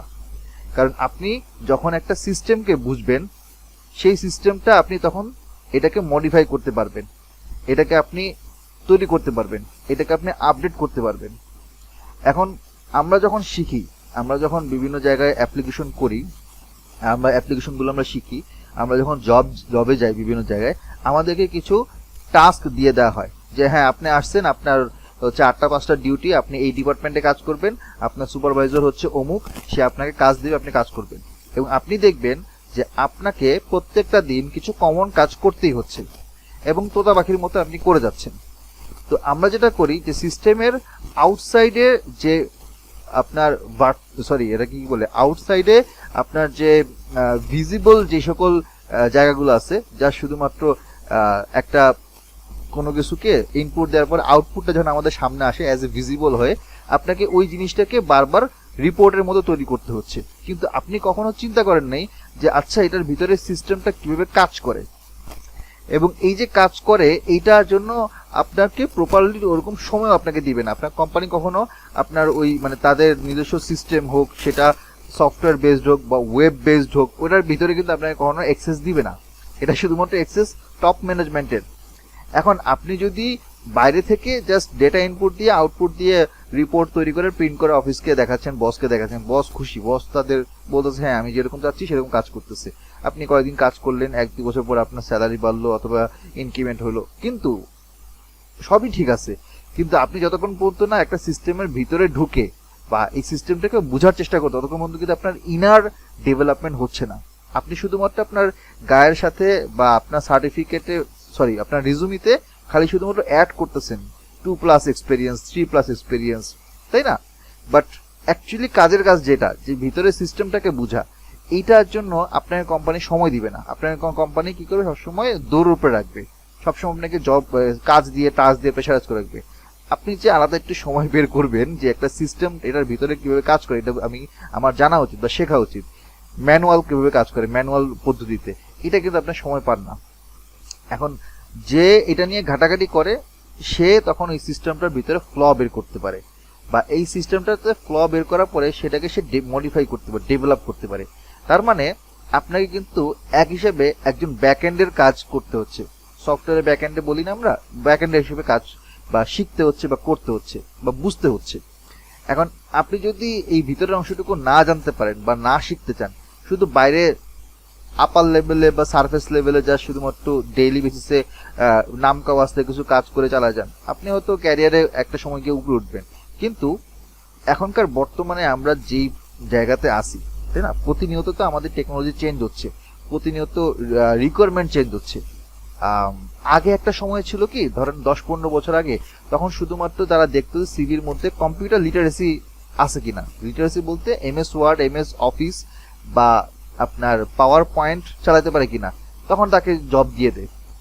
এখন দেখেন তখন জবের সংখ্যাও কম ছিল, মানে অ্যাবান্ডেন্ট ছিল, সেই হিসেবে গ্র্যাজুয়েট কম ছিল, জব পাইতো ঠিকই। দিনকে দিন বাংলাদেশের অবস্থা চেঞ্জ হচ্ছে, বা প্রতিনিয়ত গ্র্যাজুয়েট বেরোচ্ছে, জব পাচ্ছে না। এখন কথা হচ্ছে এদের মাঝখানে আপনার যদি স্ট্যান্ড আউট হইতে হয় তাহলে অবশ্যই আপনাকে আউট অফ দ্য বক্স চিন্তা করতে হবে। আউট অফ দ্য বক্স চিন্তা করার মানেটা কি, যে আপনাকে প্রতিনিয়ত ডেইলি বেসিসে যে কাজ করতে হচ্ছে তার থেকে বাইরে আপনাকে একটা সিস্টেমের ভিতরে ইন্টারনাল আর্কিটেকচার বা ইন্টারনাল বিষয়টাকে আপনাকে বুঝতে হবে। তো এখন যেটা হয়ে গেছে যে প্রতিনিয়ত স্কিলগুলো এতটা আপডেট হচ্ছে যে একটা ভার্সন আপনি শিখতে না শিখতে ওই সফটওয়্যারের নতুন ভার্সন বাজারে চলে আসতেছে, হয় না? এরকম কিন্তু আমরা দেখতেছি। তো এখন এমন একটা অবস্থা হয়ে গেছে যে বেসিক এক্সেল এখন বাচ্চারা পারে বলতে হচ্ছে ক্লাস 9-10 ছেলেবেলা। আমার ছোট ভাই তো এক্সেলে এখন বিভিন্ন ইকুয়েশন তৈরি করে হচ্ছে কাজ করতেছে, মানে বাসায় আমার পিসিতে এখানের মধ্যে বসে কাজ করে। আমার ছোট ভাই এখন ক্লাস 10-এ পড়ে, এখন সে হচ্ছে C++, HTML শিখতেছে। তো আমাদের সময় কিন্তু ছোটবেলায় আমাদের কিন্তু এটা প্রয়োজন ছিল না, শিখতেও হইতো না, কিন্তু এখন শিখতে হচ্ছে কি, কারণ কম্পিটিশনের যুগ। এখন কম্পিটিশনে যে আপনাকে যদি টিকে থাকতে হয়, আজকে জব আছে কালকে জব নাও থাকতে পারে, আল্লাহ না করুক। আপনি এখন ধরেন 5 বছরের এক্সপিরিয়েন্স, আপনি বলতে পারেন যে হ্যাঁ আমি তো সিনিয়র, আমি তো এই কাজগুলো জানি। আপনি অ্যাকচুয়ালি হচ্ছে বাইরের যেই আউটসাইডের যে কাজগুলো সারফেস লেভেলের কাজ জানেন। কিন্তু যদি মনে করেন কোন একটা ছেলে আসলো গ্র্যাজুয়েট, সে যদি বলে যে আমি ভিতরে ইন্টারনাল সিস্টেমের বিষয়টাও জানি, বা আমি পাইথন প্রোগ্রামিংও জানি, কেমনে এই সিস্টেমটা ডেভেলপ করতে সেটাও জানি, কোম্পানি কিন্তু আপনার এক্সপিরিয়েন্স দেখবে না তখন। আর কোম্পানি তখন দেখবে যে এই ছেলেটা স্মার্ট, এই ছেলেটা বর্তমানে যে সকল স্কিল যেগুলো আছে বা যে সকল টুলস সেগুলো সে ব্যবহার জানে। আপনি কিন্তু মার খেয়ে যাচ্ছেন। আমি আপনাকে একটু রিয়েলিটি বোঝানোর চেষ্টা করি যারা এখানের মধ্যে আছে। আমি জানি না আপনারা আমার কথাগুলো কিভাবে নিচ্ছেন, বাট আমি আপনাকে রিয়েলিটি বোঝানোর চেষ্টা করতেছি যে আপনি যখন এই বর্তমান সময়ে যেই টেকনোলজি এটার সাথে খাপ খাইতে না পারবেন, আজকে আপনি যতই মানে দেখান না কেন যে আমি তো সিনিয়র, আমার 5-6 বছর এক্সপিরিয়েন্স আছে, আমাকে কে বাদ দিবে, বা আমি তো চাকরিতে আরো স্যালারি বাড়বে, এখন কিন্তু ওই জিনিসটা আসলে কাজ করে না। বর্তমানে আমরা যে বর্তমানে মানে জবের যে সিচুয়েশনের মধ্যে আমরা আছি, এখন কিন্তু ওই জিনিসটা খাটে না, খাপ খায় না। আজ থেকে 15-20 বছর আগে খাপ খাইতো, আমাদের বাবা দাদা বা চাচা মামাদের আমলে খাপ খাইতো যে সিনিয়রিটি বেসিসে তার স্যালারি বাড়তো বা ইনক্রিমেন্ট হতো, পজিশন উপরে হইতো। এখন কি ওই জিনিসটা নাই। এখন কি হয়েছে যে যেই ছেলেটা বা যেই মেয়েটা যার স্কিল জানা আছে, শুধু স্কিল জানা থাকলেই হয় না, a+b² = a²+2ab+b², এটা টোটস্থ মুখস্থ করতে পারে, ওই জানা স্কিল না। একটা স্কিলকে প্র্যাকটিক্যালি রিয়েল লাইফে কোম্পানি বা ইন্ডাস্ট্রির রিয়েল প্রবলেমগুলোতে অবজেক্টিভগুলোতে সলভ করতে পারছে কিনা, এই জিনিসগুলো তারা দেখতে চায়। তো আপনি দেখবেন যে এখনকার সময়, আমি মানে এখন বলতে এই সময় বলতেছি, আরো 2-3 বছর আগে থেকেও আমি একটা ট্রেন্ড দেখতেছি বিডি জবসের লিঙ্কডইনে। আমি দেখতেছি যে ট্রেন্ডটা হচ্ছে এরকম যে তারা বলে যে আপনার সার্টিফিকেশন থাকতে হবে বা বিভিন্ন কোর্স করা থাকতে হবে, অমুক অমুক স্কিল জানা থাকতে হবে, তার পাশাপাশি একটা জিনিস ওরা অ্যাড করে, সেটা হচ্ছে আপনার পোর্টফোলিও আছে কিনা। কারণ পোর্টফোলিও বিষয়টা কি, পোর্টফোলিওটা হচ্ছে যে আপনি একটা ছোট্ট একটা সুন্দর একটা জায়গা, ধরেন একটা গুগল ড্রাইভ হইতে পারে, একটা গিটহাবের লিঙ্ক হইতে পারে, একটা লিঙ্কডইনের মধ্যে কিছু আপনার কাস্টমাইজ কিছু ওয়েবসাইটের লিঙ্ক হইতে পারে, হ্যাঁ, যেই জায়গাতে আপনার কাজগুলো এখানে সাজানো আছে, আপনি এখানে লিখে রাখছেন যে আমি অমুক জিনিসটা কাজ করছি, এখানে কিছু ডেটা ছিল অথবা কিছু ইনফরমেশন ছিল, এখান থেকে আমি সাজিয়ে এরকম একটা সামারি বের করছি, বা এখান থেকে আমি একটা গ্রাফ তৈরি করছি, এই গ্রাফের রেজাল্ট হচ্ছে এরকম, এখান থেকে আমি এরকম একটা রিকমেন্ডেশন পাই। মানে আপনার একটা ছোটখাটো প্রজেক্ট থাকতে হবে। এই প্রজেক্টগুলো ছোটখাটো প্রজেক্ট 4-5টা মিলে এটা একটা কি হয়, পোর্টফোলিও তৈরি হয়। তো এখনকার সময়ে আপনি যেখানেই জবে যান না কেন, আপনাদের মধ্যে অনেকেই হয়তো অলরেডি জব করতেছেন, যাদের 2 বছর 3 বছর 7-8 বছর এক্সপিরিয়েন্স থাকতে পারে, হোয়াট এভার। অনেকে হয়তো আপনারা এই মুহূর্তে স্টুডেন্ট লাইফে আছেন, 3rd ইয়ারে ফাইনাল ইয়ারে আছেন, সামনে হয়তো বের হবেন। সবার জন্যই কিন্তু আমি এই কথাটা বলতেছি, এটা সবার জন্যই প্রযোজ্য যে আপনি যদি আপনার নিজের পোর্টফোলিও বিল্ড আপ করতে না পারেন, আপনি পরবর্তীতে যখন অ্যাপ্লাই করতে যাবেন, কোম্পানি কিন্তু দেখবে না আপনি কোত্থেকে পড়াশোনা করছেন। আগে একটা সময় দেখতে, এখন এটা দেখে না। কোম্পানি দেখবেন আপনার সিজিপিএ কত, আগে একটা সময় দেখতে, এখন দেখে না। কোম্পানি দেখবে না যে আপনি কয়টা ল্যাঙ্গুয়েজ পারেন বা কয়টা টুলস পারেন, আগে দেখতো, এখন দেখে না। তাহলে এখন কি দেখে? প্রশ্ন হচ্ছে এটা যে আগে দেখতো, এখন দেখে না। আপনি 3টা মেইন জিনিস আপনি বাদ দিয়ে দিচ্ছেন। আপনি ইউনিভার্সিটি নাম বাদ দিচ্ছেন, আপনি সিজিপিএ বাদ দিয়ে দিচ্ছেন, আপনি টুলসের নামও বাদ দিয়ে দিচ্ছেন, যে এগুলো যদি আমি লিখি তাও আমাকে নিবে না, তাহলে আমার লাগবেটা কি? আপনার লাগবে পোর্টফোলিও। আপনার সব জিনিস শেখা লাগবে না, আপনি শুধু এক্সেলে এক্সপার্ট হন, আপনি এক্সেলে ভালো মেজর কিছু প্রজেক্ট করেন। মেজর বলতে হচ্ছে একটু বড় সড়ো বা একটু মানে রিয়েল ওয়ার্ল্ড টাইপের, বা কোম্পানির যে সকল রিয়েল প্রবলেমগুলো তারা ফেস করে ওই রিলেটেড সলিউশন বের করেন, আপনি ওইটাকেই দাঁড় করান। আপনি শুধুমাত্র একটা সফটওয়্যার বা একটা টুলসের উপর যদি এক্সপার্ট হন, আপনাকে ওটার উপর বেস করে আপনাকে জবে নিয়ে নিবে, আপনার সব জানার দরকার নেই। একই রকম ভাবে অনেকে হয়তো ফ্রিল্যান্সিং এর ব্যাপারেও চিন্তা করতেছেন যে আচ্ছা আমি এখানে গ্র্যাড বাংকার একাডেমি হোক অথবা অন্য জায়গা থেকে হোক, আমি কোর্স করে আমি ফ্রিল্যান্সিং এ যাবো কিনা, বা যাওয়ার কোনো ওয়ে আছে কিনা, বা কি ওখানে আসলে সিনারিওটা কি। সিনারিওটা হচ্ছে এরকম যে ফ্রিল্যান্সিং সেক্টরটা অনেক বিশাল এবং এখানে কম্পিটিশন অনেক বিশাল। আপনাকে একটা ছোট এক্সাম্পল দিই, আমি হয়তো আপনাদেরকে বোর করে ফেলতেছি, বাট মানে কথা প্রসঙ্গে জিনিসটা চলে আসছে। বোর হইলে বলেন, আমি তাহলে হচ্ছে স্কিপ করে চলে যাব আর কি। যেটা বলছিলাম, ধরেন আপনি যখন ছোটবেলায় আপনার এলাকার স্কুলে পড়তেন, আপনার কম্পিটিটর কে ছিল? আপনার পাশের বাসার আপনার ফ্রেন্ড বা আপনার ক্লাসমেট। আপনি যখন সেখান থেকে হাই স্কুল বা লাইক ইন্টারমিডিয়েট লেভেলে গেলেন, এসএসসি লেভেলে গেলেন, তখন আপনার কম্পিটিশন হচ্ছে আপনার আশেপাশের 4-5টা স্কুল থেকে বেস্ট স্টুডেন্টের সাথে আপনার কম্পিটিশন। আপনি ইউনিভার্সিটি লেভেলে যান, আপনার সাথে কম্পিটিশন হবে আপনার আরেকটা জেলার আরেকটা কলেজের টপ স্টুডেন্টের সাথে কম্পিটিশন, সেও আপনার মতো একটা ভালো ইউনিভার্সিটিতে আপনার সাথে পড়তে আসছে। আপনি যখন জব সেক্টরে যাবেন, তখন আপনার কম্পিটিশন হবে সারা বাংলাদেশের গ্র্যাজুয়েটদের সাথে। আপনি কম্পিটিশনের লেভেলটা বোঝার চেষ্টা করেন। আপনি যখন ফ্রিল্যান্সিং করতে যাবেন বাইরের কান্ট্রির সাথে, রিমোট জব খুঁজতে যাবেন, তখন হচ্ছে আপনার কম্পিটিশন হবে বাইরের অন্যান্য কান্ট্রিতে যারা রিমোট জব করে তাদের সাথে। আপনি এভাবে জিনিসটাকে থিঙ্ক করেন, অনেকে এভাবে থিঙ্ক করে না। আপনি যদি এভাবে থিঙ্ক করেন তাহলে আপনি বুঝবেন যে ফ্রিল্যান্সিং সেক্টরটা যতটা বিশাল ততটাই কঠিন। আমরা দেখি না বিভিন্ন ফেসবুকে আমরা অ্যাড দেখি, অমুক হচ্ছে মাসে লাখ টাকা ইনকাম করতেছে। আপনাকে মনে হয় যে সে 1 মাস 2 মাসের একটা কোর্স করে মাসে লাখ টাকা ইনকাম করতেছে? না, আপনি তার ব্যাকগ্রাউন্ড হিস্ট্রি চেক করেন, সে 5-6 বছর 7 বছর ধরে লেগে আছে। শুরুতে সে হয়তো কাজ পেত না, তার পোর্টফোলিও তৈরি করতে হয়তো সময় লাগছে। পোর্টফোলিও তৈরি হওয়ার পরেও সেটা অন্যদের অ্যাট্রাক্ট করতো না। হয়তো প্রথমে সে কাজ পাইছে $2-3 ঘন্টায়, অথবা এমন হতে পারে যে একদিনে সারাদিনের কাজ, 2-3 দিনের কাজ আপনাকে মাত্র $10 দিল। এরকম স্ট্রাগল পিরিয়ড যায়, দেন আস্তে আস্তে এক্সপিরিয়েন্স হয়, কমিউনিকেশন স্কিল ডেভেলপ হয়। বাইরের একটা মানুষের সাথে, কান্ট্রির একটা লোকের সাথে কমিউনিকেট করতে গেলে আপনাকে তখন নতুন শিখতে হয়। শুধু স্কিল জানলেই হয় না, কমিউনিকেশনও জানতে হয়। এভাবে 6 মাস 7 মাস কাজ করতে করতে তখন আস্তে আস্তে কি হয়, আপনার আওয়ারলি রেটটা বাড়ে, হয়তো $3-4 থেকে $4-5, তারপর $7-8-10 আপনি তখন বাড়াবেন আস্তে আস্তে। খুব বেশি লাভ দিয়ে বাড়াতে গেলে আবার হবে না। তো যেই ছেলে বা যে মেয়ে বলে যে আমি এখন মাসে হচ্ছে 1 লাখ টাকা 2 লাখ টাকা কামাই করতেছি, তার কিন্তু এই 1-2 লাখ টাকা মানে এই অবস্থা আসার জন্য তাকে কম কষ্ট করতে হয় না।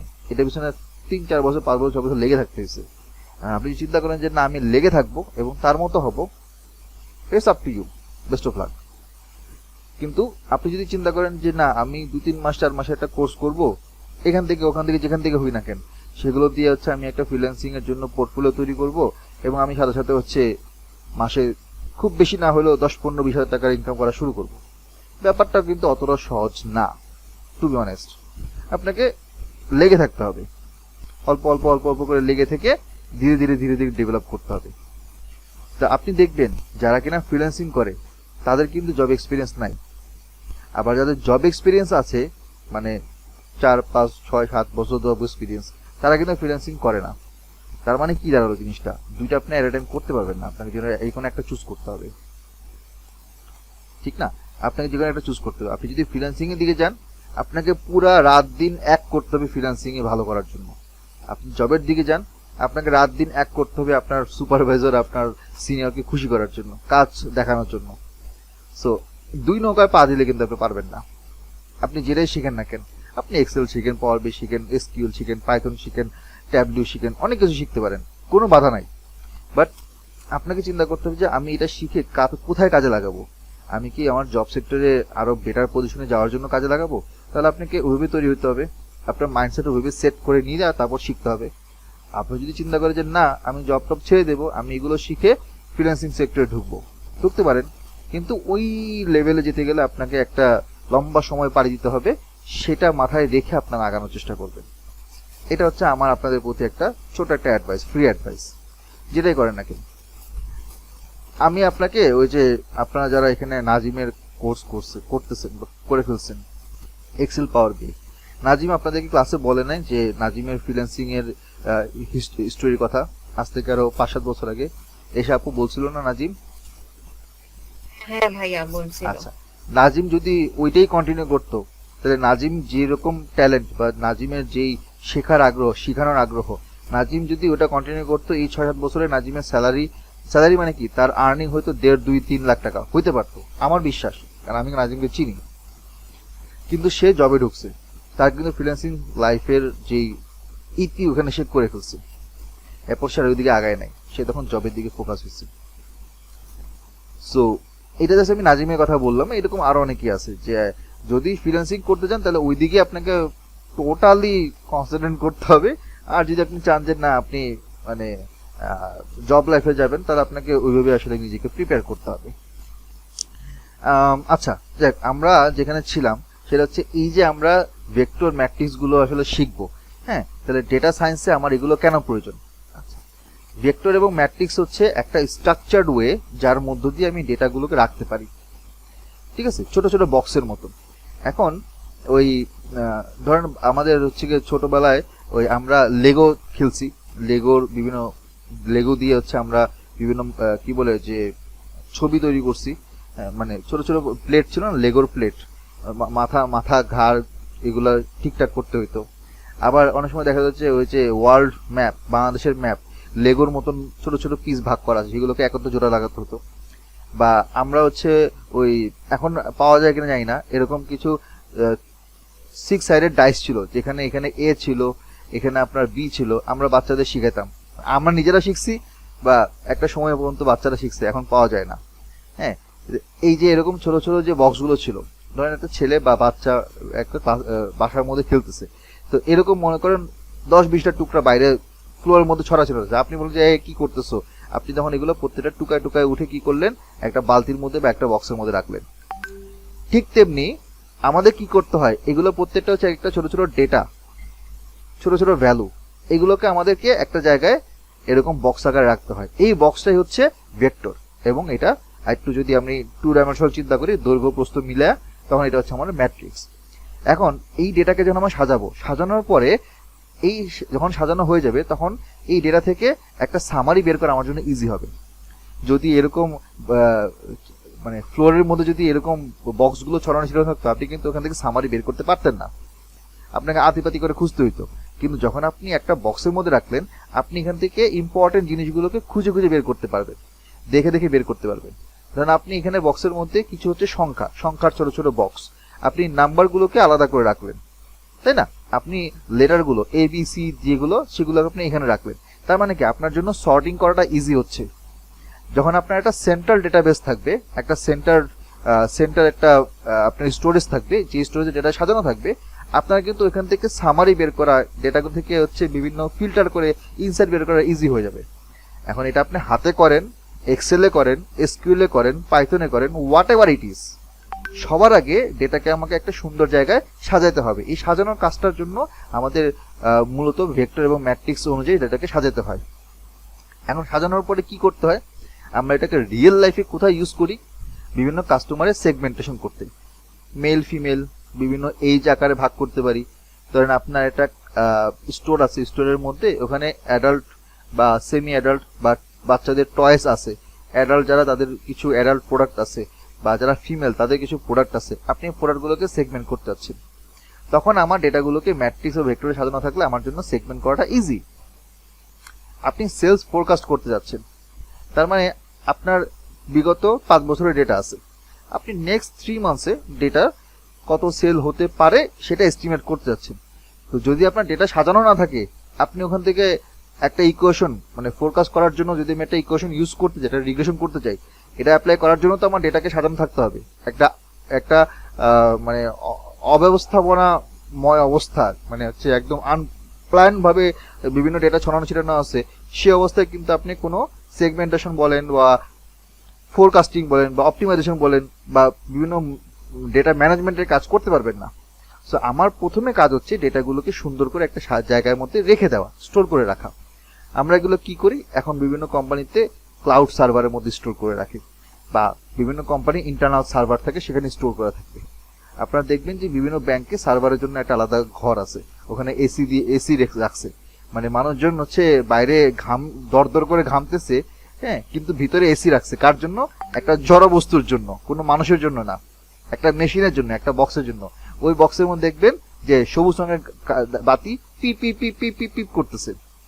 এইটা একটা হচ্ছে সার্ভার। এই সার্ভারটাকে কোম্পানি হচ্ছে কি মানে খুব আগলায় রাখে, কারণ এইটার মধ্যে সব ডেটা কোম্পানি চলেই হচ্ছে ডেটার উপর বেস করে।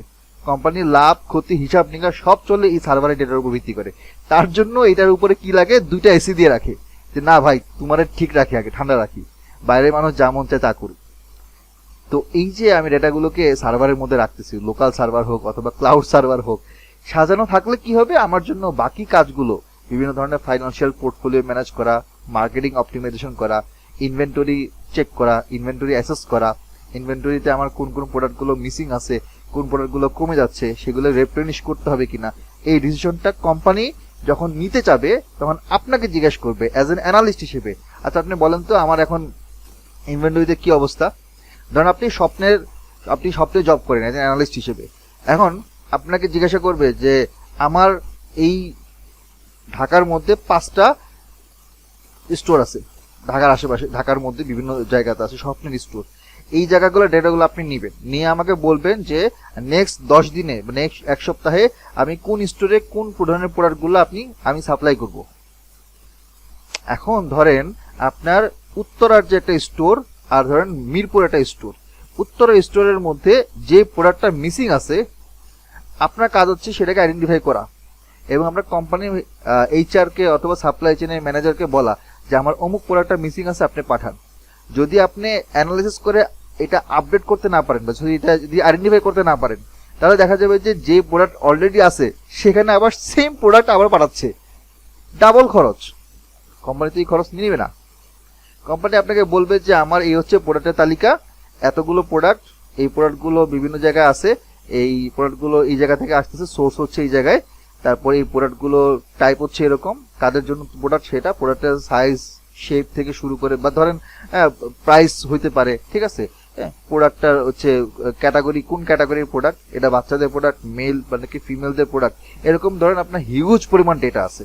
আপনাকে খুঁজে বের করতে বলবে যে আমার এই প্রোডাক্টটা কোন কোন জায়গায় কম আছে বেশি আছে, আপনি এখান থেকে অ্যানালাইসিস করে রিপোর্টিং করে বলবেন যে হ্যাঁ অমুক অমুক প্রোডাক্ট সবচেয়ে কম আছে। সো আপনার নেক্সট 10 দিনে এই প্রোডাক্টগুলো উত্তরার কাউন্টার না স্টোরের মধ্যে পাঠাতে হবে।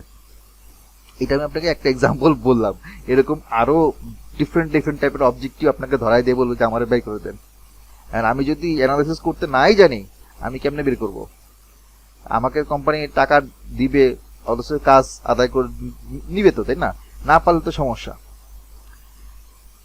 তো এই যে ইনভেন্টরি, সাপ্লাই চেইন, রিগ্রেশন, বিভিন্ন ধরনের মডেল তৈরি করে একটা মডেল ধরেন একই রকম ডেটা প্রতি মাসে মাসে তৈরি হচ্ছে, আপনি চিন্তা করলেন বা আপনার কোম্পানি চিন্তা করলো যে এই সকল ডেটাগুলো যেহেতু বারবারই রিপিট হচ্ছে, আমার প্রোডাক্টগুলো রিপিট হচ্ছে, হোয়াই নট আমি প্রোডাক্টের উপর একটা মডেল তৈরি করি, একটা সফটওয়্যার, একটা সিস্টেম তৈরি করি, হোক সেটা আমি পাইথনে করলাম, হোক সেটা আমি এক্সেলে করলাম। এক্সেলে অটোমেট করা যায় কিন্তু, আপনারা অলরেডি শিখছেন, যারা অলরেডি আপনার 2501-এ আছেন, 241-2-তে আছেন, আপনারা তো অটোমেশন শিখছেন, তাই না? যে কিভাবে মাল্টিপল সোর্স থেকে ডেটা নিয়ে এসে সামারি করে আপনাকে মানে পুরো রিপোর্ট তৈরি করতে হয়। সো এই জিনিসগুলো করার জন্য আমার কি লাগবে? স্ট্যাটিস্টিক্স এর নলেজ লাগবে, কারণ অ্যানালাইসিস করা মানেই হচ্ছে এখানে স্ট্যাটিস্টিক্সের বিভিন্ন ফর্মুলা, বিভিন্ন ফাংশন ইউজ করা। আপনি ফিজিক্সের কোনো ফর্মুলা এখানে অ্যাপ্লাই করতে পারবেন না, আপনি কেমিস্ট্রি কোনো মানে সূত্র এখানে অ্যাপ্লাই করতে পারবেন না, আপনাকে স্ট্যাটিস্টিক্সই অ্যাপ্লাই করতে হবে। কথা বুঝতে পারছেন? এছাড়া তো সম্ভব না। তো যার কারণে স্ট্যাটিস্টিক্সকে বলা হয় ডেটা সায়েন্সের ব্রেইন। এটা ছাড়া ডেটা সায়েন্স কিছুই না, একদম অচল। আচ্ছা, এখন আমরা যদি একটু প্রত্যেকটা পার্টগুলোকে ছোট ছোট করে বলি, বেশিক্ষণ না, আমি শর্ট করে বলতেছি যে আমাদের যখন ডেটাগুলো, আমি যদি কাস্টমার সেগমেন্টেশন এই বিষয়টা যদি আমি একটু এমফেসাইজ করি, যে এটা ইউজ করতে গেলে ভেক্টরটা কিভাবে কোথায় ইউজ করছি আর ম্যাট্রিক্সটা কোথায় ইউজ করছি। যদি আমাকে বলা হয় যে আমার বিভিন্ন ফিচার থেকে কাস্টমারের বিভিন্ন sales data, financial transaction, inventory এই জিনিসগুলোকে আলাদা করতে হবে, আমরা ভেক্টর অনুযায়ী ডেটাগুলোকে ইন্ডিভিজুয়াল পার্ট বাই পার্টে সাজাতে পারি। আমাকে যদি বলা হয় যে কাস্টমারের অ্যাড বা একাধিক ফিচার আছে, মানে কাস্টমারের ডেটা বা সেলস ডেটার মধ্যে ফিচার আছে, একটার সাথে একটার মধ্যে কানেকশন করতে হবে, কোরিলেশন করতে হবে, বা এদের মধ্যে পিভট করতে হবে, পিভট করতে হবে বা সামারি ইনসাইট বের করতে হবে, তখন আমাদের কি করে ক্রস টেবুলেশন ফর্ম বা ক্রস টেবুলেশন তৈরি করতে হয়। এই ধরনের কেসে আমরা ম্যাট্রিক্স তখন ইউজ করে থাকি। আবার বিভিন্ন সেগমেন্টেশন করার জন্য আমাদেরকে ওই যে অ্যালগোরিদম ইউজ করতে হয়, এগুলো কিন্তু আমরা মেশিন লার্নিং অ্যালগোরিদম, কে মিনস, কেএনএন, ক্লাস্টারিং করতে হয়। সো ওই জিনিসটা করতে গেলেও আমাকে ডেটাগুলোকে ম্যাট্রিক্স ফরম্যাটে রাখতে হবে, এটা মাস্ট। সেলফ ফোরকাস্টিং এর ক্ষেত্রে যদি আমি একটা নির্দিষ্ট ডেটা থাকে আমার কাছে, লাইক লাস্ট 10 বছর 5 বছরের ডেটা আছে, সেখানে উইকলি, মান্থলি সেল ডেটা আছে, আমি এগুলোকে রিপ্রেজেন্ট করতে পারবো সিরিজ ডেটা হিসেবে, টাইম সিরিজ ডেটা হিসেবে। আবার আমি চাচ্ছি যে এই সকল রিলেটেড, মানে টাইমের সাথে রিলেটেড যে ডেটাগুলো আছে তার সাথে আমি ক্রস প্রোডাক্টগুলোকে ম্যাচ করব, যে আমার একই টাইম পিরিয়ডের মধ্যে কোন কোন প্রোডাক্টগুলো সেম ভাবে সেল হচ্ছে। আমার তো প্রত্যেকটা ইন্ডিভিজুয়াল সেল ডেটা আছেই, এখন আমি কি করব, ক্রস ম্যাচ করতে যাচ্ছি যে আমার বিগত 3 মাসে উত্তরার স্বপ্নের শোরুম থেকে কোন প্রোডাক্টগুলো সিমিলারলি বা সেম ওয়েতে সেল হচ্ছে, তখন আমার ম্যাট্রিক্সে সাজাতে হচ্ছে। এছাড়া সাপ্লাই চেইন ম্যানেজমেন্টের ক্ষেত্রে যদি আমি বলি, ডেটাগুলোকে ইনভেন্টরি ওয়াইজ লেভেল করা, সাজানো, এবং এখান থেকে বিভিন্ন পার্টিকুলার ইনভেন্টরির যে সকল মালামাল থাকে বা থাকে না, ওখানের মধ্যে আপনার ক্যাটাগরি ওয়াইজ প্রোডাক্ট থাকে, বা ওখানে ওয়ার্কাররা কাজ করতেছে, কোন ওয়ার্কার কোন প্রোডাক্ট নিয়ে যাচ্ছে, কোথায় রাখতেছে। হ্যাঁ জি বলেন। ভাইয়া আমি যদি বুঝে থাকি, একটা হচ্ছে গিয়ে নাম্বার বেসড কাজ করতেছে, আর একটা হচ্ছে ক্যারেক্টার বেসড। ক্যারেক্টার বেস বা রিলেশন বেস কাজ করতেছে। আচ্ছা, ওকে, ফাইন। আচ্ছা, রুবায়েত জিজ্ঞাসা করেছেন যে can you explain the vectors of matter in the field of academic research. আচ্ছা, এখন একাডেমিক রিসার্চ বলতে আপনি কোন জায়গায় রিসার্চে সেটা আমাকে একটু ক্লিয়ারলি বলতে হবে, যে একাডেমিক রিসার্চ বলতে আপনি কোন জায়গায় রিসার্চ বলতেছেন, একাডেমিক রিসার্চ ডোমেইনটা কি, আপনি কি ম্যানুফ্যাকচারিং ডেটা নিয়ে কাজ করতেছেন, আপনি কি পাবলিক হেলথ। ওকে, গ্রেট। এখন পাবলিক হেলথে আপনার ডেটাগুলো কি ধরনের ফিচার থাকে সেটা আমাকে আগে বুঝতে হবে, যে পাবলিক হেলথ ডেটার মধ্যে আমার বিভিন্ন এনজিওর সাথে রিলেটেড যে ডেটাগুলো থাকে আর কি, বিভিন্ন কোম্পানিতে, সরি বিভিন্ন এনজিওতে, যে ইউজার অথবা পাবলিক, তাদের এজ, তাদের বা লোকেশন, তাদের নেম, হ্যাঁ, তাদের অন্য হাইট, ওয়েট থেকে শুরু করে বিভিন্ন হেলথ রিলেটেড ইস্যুসগুলো থাকে। এখন আমাকে যদি বলা হয় যে সাপোজ চট্টগ্রামের রোহিঙ্গা এলাকার মধ্যে একটা রিসার্চ করতে, যে ওরা বিগত name, age, sex, describe, BMI, Rubayet, হ্যাঁ রাইট, এক্স্যাক্টলি। এখন যদি বলা হয় যে আপনার রোহিঙ্গা যারা আছে এদের বিগত 5-6 বছর ধরে তো বাংলাদেশে আছে বা তারও বেশি সময় ধরে আছে, তাদের হেলথ ইস্যুটা আসলে কনসার্নটা কতটুকু চেঞ্জ হচ্ছে, কতটুকু আপডেট হচ্ছে, বা কতটুকু তাদের মধ্যে ডিসক্রিমিনেশন তৈরি হচ্ছে অন্যদের থেকে, আসলেও হচ্ছে কিনা। এখন ধরেন একটা পলিসি আসলো গভর্নমেন্ট থেকে, রোহিঙ্গাদের তাড়ায় দাও, তাদেরকে পাঠায় দাও মায়ানমারে বা ইন্ডিয়াতে বা অন্য জায়গায়। এখন ধরেন এটার উপরে আপনাকে ডিসিশন নিতে বলা হলো, আপনি যাবেন কি যাবেন না, আপনি কি করবেন? আপনি তো মুখের উপর ডিসিশন দিবেন না, আপনি যখন প্রুফ করার চেষ্টা করবেন যে রোহিঙ্গাদের হেলথ কনসার্নটা দিনকে দিন খারাপ হচ্ছে, রিগার্ড মানে কম্পেয়ার টু আদার্স, আশেপাশের যারা বাংলাদেশি তাদের থেকে। আপনাকে এরা প্রুফ করতে হবে যে রোহিঙ্গা খারাপ, রোহিঙ্গাদের প্রবলেম আছে। তার জন্য কি করতে হবে? আপনাকে অ্যানালাইসিস করে দেখাইতে হবে, রিপোর্ট দেখাইতে হবে যে দেখেন আমি রোহিঙ্গাদের বিগত 4-5 বছরের ডেটাগুলো নিয়ে আপনাকে আমি অ্যানালাইসিস করে দেখাইতে পারি যে ওদের হেলথ কনসার্ন দিনকে দিন বাড়তেছে, ওদের মধ্যে হয়তো আপনার সেক্সুয়াল ইমিটেড ডিজিজগুলো বাড়তেছে বা এইডস হচ্ছে, অথবা সাপোজ ওদের মধ্যে হচ্ছে আপনার বিভিন্ন ধরনের হেলথ কনসার্ন তৈরি হচ্ছে, বিভিন্ন ধরনের রোগ হচ্ছে, ওকে, ম্যালেরিয়া দেখা যাচ্ছে, ম্যালেরিয়া রোগী বেশি, মানে বিভিন্ন ধরনের আপনি কি করলেন অ্যানালিসিস করতে গেলেন এবং ওইখানে ডেটাগুলো থেকে ক্রস ম্যাচ করে দেখাতে চাইলেন যে হ্যাঁ অমুক গোষ্ঠীর মানুষ যারা আছে রোহিঙ্গাদের মধ্যে বা মেল অথবা ফিমেল তাদের মধ্যে এই প্রবণতা বেশি, সুতরাং রোহিঙ্গা আমাদের জন্য হুমকি স্বরূপ, শুধু তাদেরকে বাদ দাও। এখন গভর্নমেন্ট অফিসিয়াল কি করবে, ডিসিশন নিবে যে রোহিঙ্গাদের বাদ দিতে হবে, তার আগে তারা রিপোর্ট চাবে। আপনি অ্যাজ এ ডেটা অ্যানালিস্ট বা আপনি একজন রিসার্চ অ্যানালিস্ট হিসেবে কি করবেন রুবায়াত, আপনি একটা রিপোর্ট তৈরি করবেন অ্যানালিসিস করে, যে দেখেন এই হচ্ছে ইস্যু। রুবায়াত, আপনি বুঝতে পারছেন আমি কি বলতে চাচ্ছি? আপনার মনে হয় মাইক্রোফোনটা কাজ করতেছে না, এখানে লিখতেছেন। আচ্ছা দেখেন, আমি কিন্তু হেলথ কেয়ার সেক্টরের লোক না, হ্যাঁ, আমি এনজিও রিলেটেড লোক না। আমি আপনাকে একটা আইডিয়া দিলাম just because from my experience, যে আমি বিভিন্ন ধরনের ডেটা সেট দেখছি, তো বিভিন্ন ধরনের রিসার্চ বা ধরেন আমি ডেটা সেট নিয়ে টুকটাক কাজ করি, তো আমার একটা আইডিয়া আছে যে কোথায় কোনটা কাজে লাগবে। আমি জাস্ট যা বলতেছি আপনাকে, it's totally up to my experience, এর চেয়ে বেশি কিছু না। তো এখানে আপনার ওই যে সাপ্লাই চেইন ম্যানেজমেন্টের বিষয় আছে, আমি আপনাদেরকে এইটা দিয়ে দিব। আসলে আমি গত কয়েকদিন ধরে একটু বিজি থাকার কারণে আপনাদের গুগল ক্লাসরুমে আমি ফাইলগুলো আপলোড করার সুযোগ পাচ্ছি না, তবে আমাকে একটু সময় দেন। শুক্রবার তো পরশুদিন, আমি শুক্রবারে আশা করি যে এগুলো কাজগুলো করে ফেলবো। আপনাদের যাবতীয় যে সকল লেকচার মেটেরিয়ালগুলো আছে, ইভেন ডেটা সেট বা পাইথনের কোডও আমি একবারে দিয়ে দেওয়ার চেষ্টা করব। আসলে ওই ডেফোডিলে এখন মিড টার্ম চলতেছে, তো এখন এই রোজা রমজানের সময় আমাকে ওখানে দিনের বেলা ডিউটি করতে হচ্ছে, তো আবার দাঁড়া থেকে ডিউটি করতে হচ্ছে, বসার কোনো স্কোপ নেই। প্রত্যেক রুমে ক্যামেরা আছে, বসতে গেলে হচ্ছে দৌড়া চলে আসে, হ্যাঁ বসতেছেন কেন, মানে স্টুডেন্টদের কি আটকাবে, এরা হচ্ছে আমাদেরকে প্রেশার দিয়ে রাখে। তাই দেখা যায় 2 বেলা 3 বেলা ডিউটি করে হাত পায়ের অবস্থা খুবই খারাপ। আবার দেখা যায় তারাবি পরে এসে শরীর কুলায় না। এই যে এখন আমার চোখ জ্বলতেছে, আমি এখন খাবো না কিছু, ঘুমায় যাবো আপনার সাথে ক্লাস শেষ করে। ভিডিও হয়তো আজকে দিতে পারবো না, ভিডিও কালকে দিব। তো এই সময়টা একটু ধকল যাচ্ছে। রমজান মাস তো সবারই কম বেশি একটু প্রেশার থাকে, তারাবি ঝামেলা, তারাবির নামাজ, অন্যান্য কাজ থাকে। এই রমজান মাসটা একটু আমাদের একটু স্লো যাবে, but I can assure you রমজানের পরে যখন ঈদের পরে আমরা ক্লাস শুরু করবো, তখন আমি আপনাদেরকে মানে ফুল দৌড়ের উপরে রাখবো, এবং তখন জিনিসগুলো আরো ডিটেলসে এক্সপ্লেন করব, বা কি বলে যে সময় বেশি লাগবে আর কি, 1.5-2 ঘন্টা 2.5 ঘন্টাও চলে যায়। নাজিম আপনাদের ক্লাস নিচ্ছে, আপনারা দেখছেন, একটা ক্লাস শুরু হলে আমরা মানে এতটাই ডেডিকেটেড থাকি যে ক্লাসে 2 ঘন্টা 2.5 ঘন্টা চলে যায় টেরই পাই না, তাই না ঈশা আপু? বা হচ্ছে যারা ক্লাস করছেন এই তানিম, হ্যাঁ ভাইয়া ওরকমই কিন্তু হয়। সো আমরা ক্লাস করানোর ব্যাপারে কোনো ধরনের কোনো মানে ফাঁকি ঝুঁকি কিছু নাই। যা বলবো এই 2 ঘন্টা 1.5-2 ঘন্টা যা বলবো যদি ঠিকভাবে বুঝেন, যেভাবে শিখেন, আমার মনে হয় না যে আপনার মানে থিওরিটিক্যাল বা প্র্যাকটিক্যাল নলেজে কোনো ঘাটতি হবে। এবং আমি ক্লাসের কয়েকটা টপিক করানোর পরে, 2-3টা লেকচার করানোর পরে আমি আপনাদের আবার ভাইবা নিব। আমি হচ্ছে নাজিম যেমন আপনাদের নিছিল, আপনাদের আমি নিব মেবি 5 নাম্বার বা 6 নাম্বার ক্লাসে হোক, আস্তে আস্তে যাক, এখনই সব বলবো না।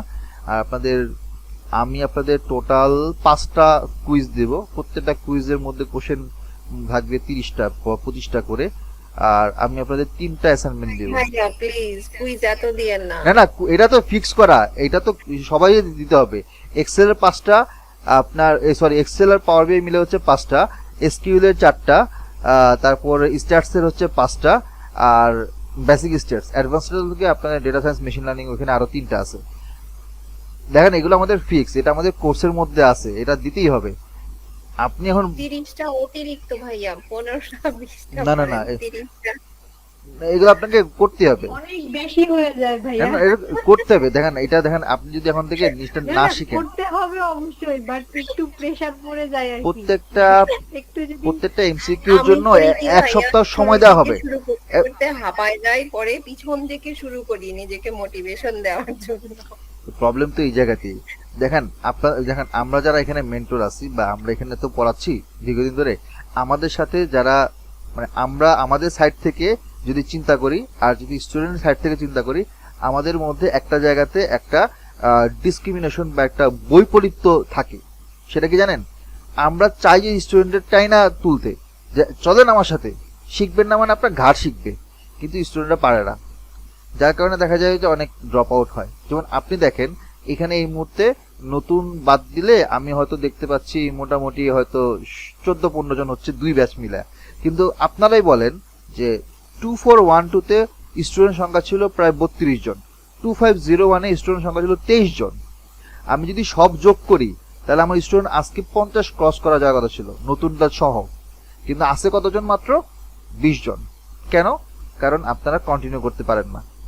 আমরা চাই শিখাইতে একদম ইন ডিটেলস ধরে, এবং আই ক্যান গ্যারান্টি ইউ, মানে এটা আমার জাস্ট আমি আমি আমি বলে বলতেছি না, এটা যারা আমাদের এখানে কোর্স করছে অলরেডি, যারা কোর্স করে ফেলছে তারা জানে যে আমরা যে পরিমাণ ডিটেলসে পড়াই, বাংলাদেশে আর কোনো এডটেক ডেটা সায়েন্সের, স্পেসিফিকলি ডেটা সায়েন্সের কোর্স আমি আপনাকে লিখে দিতে পারি, আপনি নিয়ে আসেন 500 টাকার স্ট্যাম্প লিখে দিতে পারি।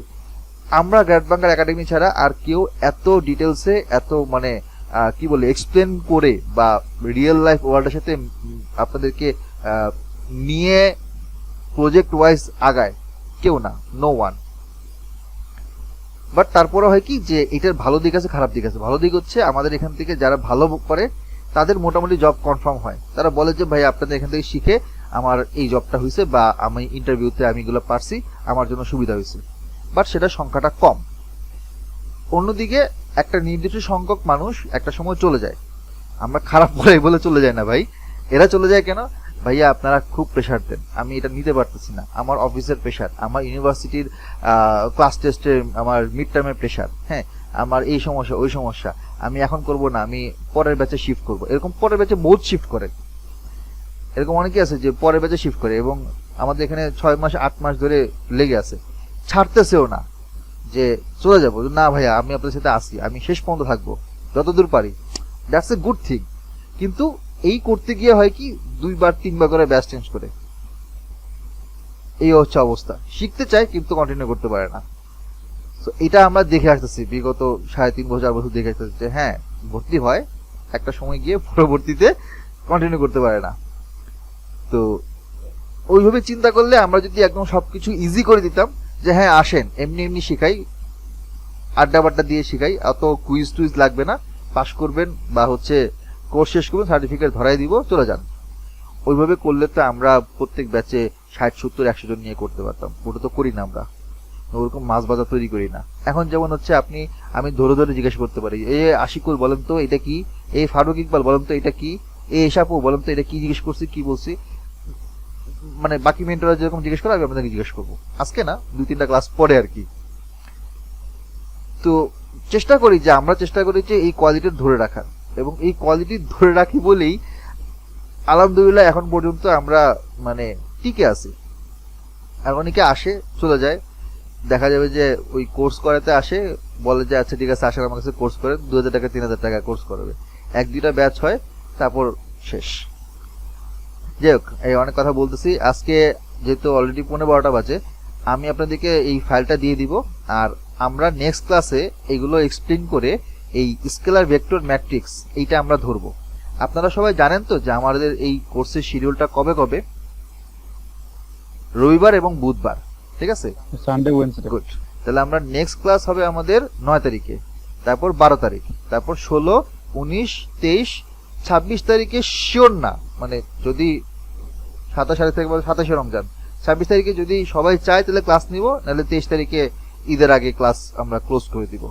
এর মধ্যে এই 5টা ক্লাসে আমরা যতটুকু পারি আগাবো। আমি বলতেছি না যে আমরা অমুক পর্যন্ত শেষ করব, দেখি কতটুকু যায়, ঠিক আছে?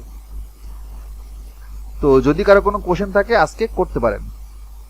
আচ্ছা বাই দ্য ওয়ে, আজকে যেহেতু ফ্রি ক্লাস অনেকেই জয়েন করছেন, আমি আসলে ঠিক জানি না যে আপনাদের মধ্যে এখানে কেউ আছেন কিনা যে আমাদের এখানে এনরোল করছেন নতুন করে, অথবা এখনো এনরোল করেন নাই। কেউ কি আছেন যে আমাদের এই শর্ট কোর্সে এনরোল করেন নাই এখনো, বা করতে চাচ্ছেন, আজকালকের মধ্যে ভর্তি হবেন? কারণ ভর্তির ডেডলাইন কিন্তু চলে যাবে। ইফতেখার আপনি যদি পারেন, ইব্রাহিম রাসেল যদি পারেন কালকে বিকালের মধ্যে এনরোল করে ফেলবেন। তো আমাদের তো ইউজুয়াল ফি হচ্ছে 2100 টাকা, তো এটা 1600 টাকার অফারটা আছে, কালকে বিকালের মধ্যে চেষ্টা করবেন এনরোল করতে।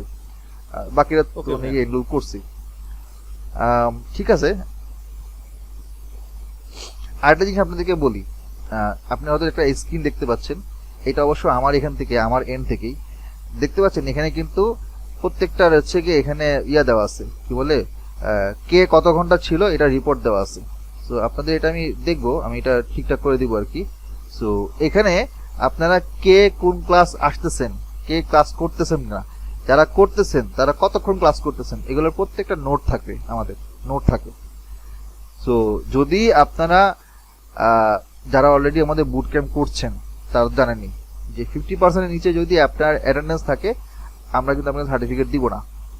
অ্যাট দ্য সেম টাইম যদি আপনার টোটাল মার্কস 50%-এর নিচে থাকে, কুইজ, অ্যাসাইনমেন্ট, প্রজেক্ট, সাবমিশন থেকে শুরু করে যা যা আছে, তাহলে কিন্তু আপনাকে সার্টিফিকেট দিব না। অলরেডি এই যে গত সপ্তাহে 2409 আমরা সার্টিফিকেট দিচ্ছি, জানেন কজনকে? মাত্র 12 জনকে, 12টা সার্টিফিকেট। স্টুডেন্ট কজন ছিল? 28 না 29 জন ছিল, লেস দেন 50%। বাকিরা কেন করে নাই? কারণ তারা অ্যাসাইনমেন্ট ঠিক মতো দেয় নাই, তারা অ্যাবসেন্ট ছিল। কিচ্ছু করার নেই, আমরা দিব না। আর আপনারা আমাদের ব্যাপারে গিয়ে যদি বলেন, ফেসবুকে পোস্ট করেন, আমাদের নামে কেস করেন, উই ডোন্ট কেয়ার। আপনি অ্যাসাইনমেন্ট কুইজ দেন নাই, আপনার লেস দেন 50% মার্কস, আমরা সার্টিফিকেট দিব না। হ্যাঁ, ইব্রাহিম রাসেল বলেন। ভাইয়া হ্যাঁ, একটা জিনিস হচ্ছে একটু জানতে চাচ্ছিলাম, এই যে প্রবাবিলিটি আপনারা যে পড়াইতে যাচ্ছেন ভাইয়া, এই প্রবাবিলিটি আমাদের বিভিন্ন ডোমেনে মানে কিভাবে হেল্প করবে, এটা যদি একটু শর্ট করে বলতেন। প্রবাবিলিটি আসলে কি, এখানে আমি আপনাদেরকে যেগুলো দেখাবো এগুলো প্রত্যেকটাই হচ্ছে আপনার কাইন্ড অফ থিওরিটিক্যাল জিনিস। এটার প্র্যাকটিক্যাল এক্সাম্পলগুলো হয় কি, যে বিভিন্ন ধরনের প্রবাবিলিস্টিক মেজারমেন্ট করতে অথবা আপনার বিভিন্ন হাইপোথিসিস টেস্ট করতে গিয়ে এটা প্রয়োজন হয়। যদিও হাইপোথিসিস টেস্টিং এর বিষয়টা আমাদের এখানের মধ্যে আমি দেখাচ্ছি না, ওটা অ্যাডভান্স স্ট্যাটিস্টিক্সের অংশ। কিন্তু দেখা যায় কি, যখন আমি বিভিন্ন সিচুয়েশনের উপর বেস করে আমি আপনাদেরকে যখন এই পার্টটা করাবো, তখন এগুলোর সাথে রিলেভেন্ট একটা দুইটা করে এক্সাম্পল আপনাদেরকে দেখাবো, ইনক্লুডিং ম্যাথ, হাতে কলমে ম্যাথ দেখাবো। তো ওই এক্সাম্পলটা দিয়ে আপনাদেরকে দেখা দেবো যে কোন সিচুয়েশনে আমরা কোনটা ইউজ করছি। তো এই প্রবাবিলিটিটাকে আমরা আবার কাজে লাগিয়ে কি করি, আমরা ওই আমাদের স্ট্যাটিস্টিক্যাল মডেলিং এ কোন কোন ভেরিয়েবল গুলোকে কিভাবে মডিফাই করতে হবে বা আপডেট করতে হবে কিনা, বা আমার রিগ্রেশন মডেলের মধ্যে আমি এটাকে রাখবো কি রাখবো না, বা এটার মধ্যে কোরিলেশন থাকবে কি থাকবে না, এগুলোর কিছু ইনিশিয়াল মানে টেস্ট করতে গেলে আমাদের প্রবাবিলিটির বেসিক আইডিয়াটা দরকার হয়। এমন না যে এটা আপনাকে সরাসরি ইউজ করতে হবে। প্রবাবিলিটিটা আমরা এখানের মধ্যে জাস্ট আপনাকে একটা ব্রাশ আপ করে দিচ্ছি, এত ডিটেলস আসলে যাওয়া সম্ভব না এই অল্প কয়টা ক্লাসে। আপনি ভাইয়া কিছু মনে করবেন না, রুয়েট কত ব্যাচ? আমি 07 আইপি। আচ্ছা আচ্ছা আচ্ছা, ঠিক আছে। আপনি কি রুয়েটের? ওকে, জি ভাইয়া ভাই কোন ব্যাচের? 02 ব্যাচ। ও 02। ট্রিপলি। আচ্ছা, ট্রিপলি। ও আচ্ছা আচ্ছা, তাহলে তো হচ্ছে 02 ট্রিপলি আপনাদেরকে আমরা পাই নাই, আমরা 03 কে পাইছিলাম। 2007-এর 22শে মার্চ আমরা বের হয়ে আমরা 2007-এর অক্টোবর না সেপ্টেম্বরে ঢুকি আর কি। আমরা 03 কে পাইছি। 03 আপনার মিরন ভাই, মনির ভাই, হ্যাঁ হ্যাঁ, তাদেরকে পাইছিলাম। মনির ভাই তো এখন মনে পলাতক অবস্থায় আছে। তোমাদের হচ্ছে যে 05 এর হলো বাপ্পি ছিল। হ্যাঁ হ্যাঁ হ্যাঁ, আইপি না, কালো করে বাপ্পি, সিভিলের মারা গেছে মনে হয়। হ্যাঁ হ্যাঁ, কিছু কিছু ছেলেপেলের সাথে পরিচয় আছে। আচ্ছা আচ্ছা আচ্ছা ঠিক আছে, হ্যাঁ, সমস্যা নেই ভাইয়া, কথাবার্তা হবে। আমি থাকি তো এখানে উত্তরা থাকি, তো আমি জানি না আপনি কই থাকেন, তো কথাবার্তা হবে ভাইয়া। আচ্ছা ঠিক আছে, তাহলে আজকে আমরা আপাতত শেষ করি। আমরা নেক্সট ক্লাস করবো ইনশাল্লাহ, যদি সব ঠিকঠাক থাকে, বেঁচে থাকলে রবিবার দিন। আচ্ছা, রবিবার দিন 10:30টায় শুরু না করে একটু আগে শুরু করলে কেমন হয়? 10:15টায় আপনাদের কোনো আপত্তি আছে? স্যার তারাবির নামাজ থাকে স্যার 10টা পর্যন্ত। তারাবির নামাজ তো 8:30 শুরু হয়, 10টা বাজে যায়। আচ্ছা আচ্ছা, ওকে, সমস্যা নেই। 10:30টা মানে এই রমজানটা একটু ছোট ছোট ক্লাস নিতে হচ্ছে, হ্যাঁ, জি জি, বাট একটু যাক, ইনশাল্লাহ আমরা ঈদের পরে তখন ফুল ফ্লেজেডে আমরা ক্লাস নিব।